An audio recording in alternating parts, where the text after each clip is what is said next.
What's up, everybody? Welcome back to the Pohada Podcast. As always, thank you for listening. This time around, my friend Chris Hansmann, the owner of Isanti Grappling Club, was kind enough to allow me to pop in and record last week with his guy, Dave. So then I asked him to sit down briefly with me afterward and give kind of the state of the union of his gym, as well as some interesting ideas that he has for Jiu-Jitsu in Minnesota. So, as a way of sponsorship, shout out to Isanti Grappling Club. As usual, shout out to Hamel Jiu-Jitsu Club. That's my spot, one of them, anyhow. And, of course, shout out to Salt Electrolytes, a good electrolyte option, minus some of the crap, plus some of the better flavor. Anyhow, without further ado, my conversation, brief as it is, with Chris Hansmann of Isanti Grappling Club. Expansion first. Whatever, brother. So the expansion, it's not 100%, but we're hoping to add another 2,500 square feet in the next year or two. What do you got now? 7,500. So 10,000 square foot facility. Yeah. So each of these like commercial condos are 2,500. Yeah. And so I would do a similar thing that I did to this renovation where we knocked down half the wall.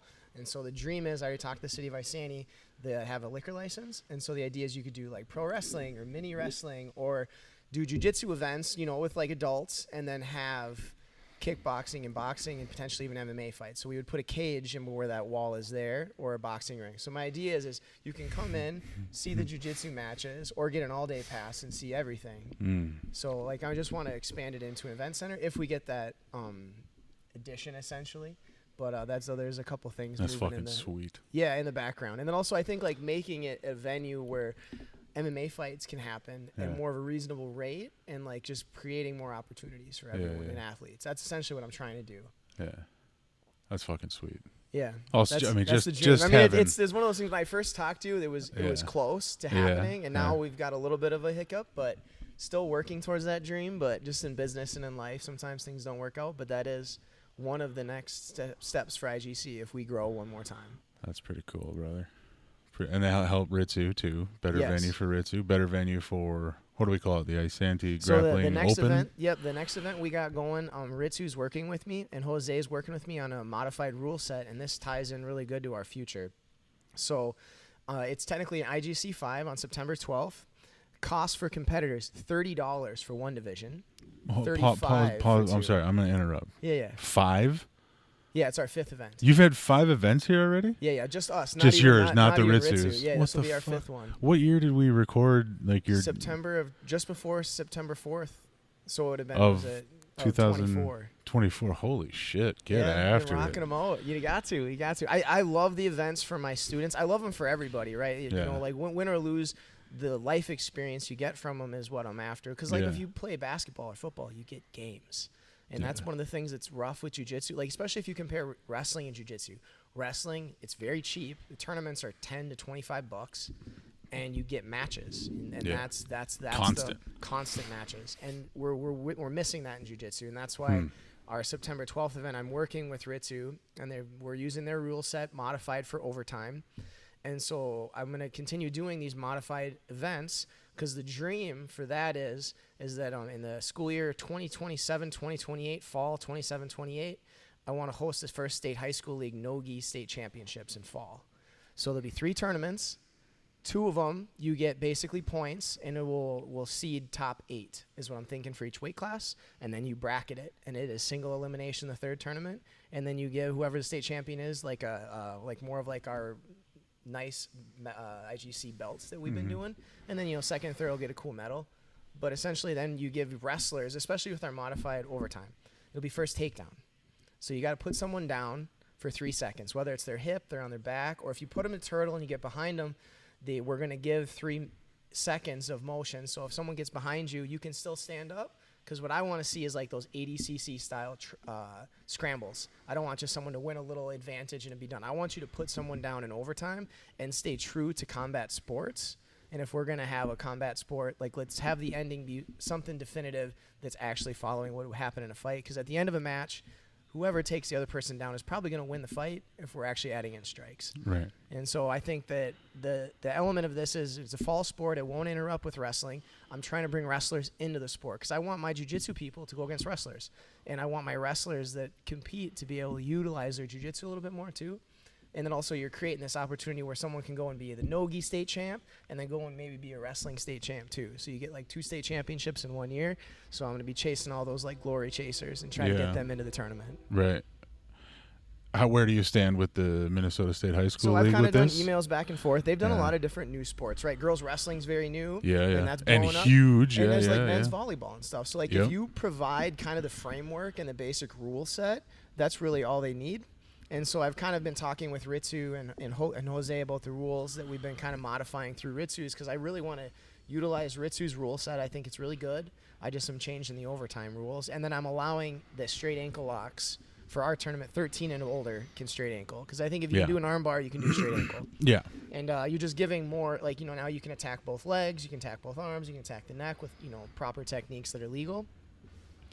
And it's not like how maybe it's still not this way anymore, but like it's not like how like girls hockey they can't check like what the fuck's the difference? Let them do it. Same kind of logic. Yes, 100%. Yeah. And I want those. There's so many talented wrestlers in this community, and they're always just so committed to wrestling. And I'm just trying to find a way to bridge that gap and like make it more comfortable for wrestlers. And so that overtime now, right? You give a jiu-jitsu person maybe isn't good as wrestling. You can pull guard in the first 3 minutes, right? Mm-hmm. I mean, if it's a 6-minute match. Because the first half, there's no points. But when we go to overtime, it's about the takedown. Yeah. So you can get up, you got to stand up, and you got to hold your ground. So it also incentivizes the jiu-jitsu people. You got to get after it and actually get a submission. Yeah. You know, if you get up on points, that's fine. But if you want to wrestle at the end, you don't let them have that chance. So we're trying to pull up both games. There's cultural norms on both sides, and we're trying to make them both get up. Incentivize the scramble too, especially. I want to see some fun scrambles to win it. You know, I want to see someone that gets after it and tries to win. That's what I want to see. Not 2 old duffers in a gi locked in half guard for the last 2 minutes. Yeah. Then a ref's decision, and it's based on whatever the referee wants to decide that day. And I don't like that. I want something a little more definitive. And so if there is in the overtime match no definitive winner, then it goes to ref's discretion who's being more aggressive. If you're pushing forward, you're trying to do something, that looks a lot different than someone that's just disengaging. Yeah. Looks better. Yeah. More entertaining. It's better fighting. Yeah. More likely to actually win. Yeah. I dig it. Well, then it just, even if we have more of our athletes transition to MMA, like we're teaching them the right way to handling things. Fewer gaps. Yes. Whether you're heading there or not, if you decide to go there, you're not going to have as many gaps. Yep. I dig it. Yeah, so that's the dream right now through the expansion and then utilizing more and more of these tournaments where we're kind of having Ritsu run the smooth comp and making it more streamlined. But again, the biggest thing too for our tournaments is I'm trying to keep the costs low so more families have more opportunities. Yep. And that's, again, what I'm coming back to always is opportunities for athletes. And there's so many talented people that I think are held back because of some of the issues with jiu-jitsu. Yeah. And when we're bringing these cheaper tournaments and bringing more recognition and then also I think turning it into a state high school league will make it a bigger thing. I remember Haja Gracie did this interview where he talked about making jiu-jitsu an Olympic sport will ruin it. And I kind of agree with him like that because like kind of what it did to karate and taekwondo. But I think if you make it a state high school league sport, it will make it way better. Sure. It'll expand it and it'll grow it in the way that it needs to grow to become the next version of itself. Yeah, and if it makes it to the Olympic level 20 years from now because of stuff like this, and then they ruin it, okay, oh well, whole different conversation. Yeah. Whereas trying to put it there now and letting it ruin it top down. Yeah, and I think if we do stuff like this in Minnesota, especially we'll be the first state to do it. You know, I don't know if anyone else has been able to pull this off. Seems like we would have heard about it. Yeah, right? You would. I feel like you would have heard about a state champ, no-gi champions. Yeah. And but we'd be the first to do it. And then I think, you know, we're already a zebra mat facility, so we kind of already talked to Michelle Donovan. I've mentioned this a couple times. But, just partnering with Zebra Mat and Ritsu on this will be huge for us. Nice. And, you were talking prizes for first, second, third when I interrupted you? Yeah, so I want to do a big championship belt for first. Yeah. You know, like almost like a big, flashy pro belt. I mean, I won an amateur MMA belt, and it was the cheapest piece of crap ever. I mean, I loved it. I put my work in. I earned it, but it was just like, I don't even want to show people this. It looks like it's a prop for some kid. And it's still the coolest damn thing ever, but to have it have some weight and some value would be better for sure. Yeah, so that's kind of the horizon for me right now, other than just Bro. continuing to dump what I can into the students and grow the gym. But I really think that growing the sport helps not just our gym, but every gym in the state. Mm-hmm. What's it cost to enter the IGC 5? So that's the $30 for one division, $35 for two. I'm tired of people signing up. I'm a gi guy. I'm a no gi. Just do both. Just do both. So not an additional $35 No, for the just second. If you $5 more. want to also do the no gi, $5 more. Yeah. So again, it's matches. So it'll be double Nice. elimination. If you're if there's no one in your division, we can always bump you up or move you into a higher rank. But to me, it's just getting match count. And that's one of the things for my athletes. I'm struggling with it. Some of the grappling industries, or Fuji. If I move them up to gray belt, they got no matches. Especially my Sure. teen girls and a lot of my white belt boys that are like 6 to 9 years old. It's like it's tough. Yeah. I want match count. And also in wrestling, you show up at a wrestling meet, you wrestle people that are at your weight and at your age. Yeah. And we don't differentiate By those like ranks. default, yeah. Yeah. And I think that ranks are appropriate at times, but I mean, I've had some of my teen white belts and kid white belts, go through yellow belts and orange belts. So this, there's some wiggle room there, and I wish more people in jiu-jitsu were willing to kind of take on some of those harder challenges. Because again, it's you're learning, right? If that guy dominates you or shuts you down, you're still learning. You're still going to be better for it. Yeah. That's You're gonna learn a shitload more. Like setting aside the cliche, you win or you learn. Like you raise your hand in class and give the wrong answer, you fucking remember what the right answer was. Yeah. Right? Oh yeah. You for lose sure. out on the stage. You remember what you need to learn. Yeah. And it's in every sport. Even my oldest son, he plays at an elite level at soccer. They moved up from the city level to the state level. Mm-hmm. They're getting dominated, right? It wasn't fun to watch. He came off frustrated, but like eventually his game just stepped up to the people that were rubbing off on him. Right. And it totally changed him into a different level of player. And again, you need those step ups. Yeah. And in the, that's why I don't like the ranks sometimes, where I've had a couple of my kids tell me that I give stripes how other gyms give belts. And I'm just like, well, I want you to get matches. I really think it's important. It's not the only thing, right? But if we're playing basketball, you're going to play basketball games, right? So right. That is true. Most other sports, it's built in. It's built in. You get a season. Yeah. And you go to like non-game stuff like track and field. I mean, 2-3 times a week there as well. Yeah. Yeah. You're forcing yourself to push yourself too, right? When you're by those other guys and you're shot putting and stuff like that. Like it does bring out a different level of yourself. I was just talking to, I think, 2 people just yesterday or the day before at Hamel. They were, because we got a whiteboard with some of the upcoming tournaments, and like, which one's the best one to sign my kid up for, talking price and availability of matches. And like the bitch of it is they're pricier than they used to be. Yeah. And there's probably going to be some good matches, but then sometimes you've been all through this. Oh yeah. There ain't any. Yeah. It just happens to be that division's empty. Yeah. So again, the more incentive to get more bodies in, the better. Yeah. Well, that's again, wrestling tournaments can be anywhere from like $10 to $25. Dude. Versus, you know what I mean? What are the grappling industries these days? What's it cost? Like 120 roughly. Dude, for 2 divisions. 120. And again, especially like my teen girls, I have 2 teen girls going at gray. They both just got their first gray white belt. They're going against each other. Yeah. So they do it every day. You know what I mean? It's brutal. Now, it's brutal. That's cool. It's its own show, but it's cute once. Yeah. After that, give me somebody else. Yeah. That's what I want. And then match count. And As they're a coach, traveling. I want match count. Like if you talk to strikers, especially, sometimes I think it's lost on jiu-jitsu people, but they're like, when you talk to like really good strikers, they want to know how many fights you had. Yeah. You know what I mean? Yeah. Like they want to know especially the your Muay Thai guys. Yeah, 100%. You hear about those 12-year-olds in Thailand with 130 Like, you only fights. have 10 fights. That's it. They don't even want to talk to you. Yeah, it's embarrassing, bro. Yeah. Well, good. Yeah.